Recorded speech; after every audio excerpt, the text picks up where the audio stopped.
নমস্কাৰ, মই কিশোৰ দাস। মই যিহেতু অসুস্থ সকলোৱে গম পায় অসমবাসী ৰাইজে, মই যে আৰু এইকাৰণে মোৰ ট্ৰিটমেণ্ট চলি আছে বম্বেত, আৰু চিনেমাখনৰ প্ৰমোচনত মই অলপ নিজে থাকিব পালে নিজক সঁচাকৈ সুখী হ'লোহেঁতেন। আপোনালোকৰ লগত ডাইৰেক্টলি এটা থলুৱাই বা সকলোকে লগ পালে ভাল লাগিলেহেঁতেন, কিন্তু আজি মই বিশেষ অসুবিধাৰ কাৰণে আপোনালোকৰ মাজত আজি নাই। কিন্তু একো নাই, আপোনালোকে চিনেমাখন চাব, কাৰণ এইখন মোৰ অসুস্থ হোৱাৰ শেষ ছবি আছিল, মানে লাষ্ট চিনেমা কৰিছিলোঁ এইখন।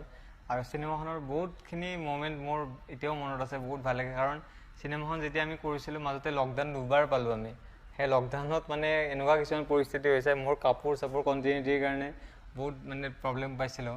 কিন্তু কাৰণ ঘৰত মানে লকডাউনৰ সময়ত ক'ত গৈছে ঠিকনা নাই। ইভেন মই নিজকে বডি মেইনটেইন কৰাৰ কাৰণে, ছেম লুকছ ৰখাৰ কাৰণে বহুত মেইনটেইন কৰিছিলোঁ। ডাইৰেক্টৰ সুমিতাক মই বহুতবাৰ কৈছিলোঁ যে কি হ'ব, মই শকত হৈ গ'লে দিগদাৰ হ'ব। তাৰপিছত মই বহুত মেইনটেইন কৰিলোঁ নিজকে। আকৌ য'ত মই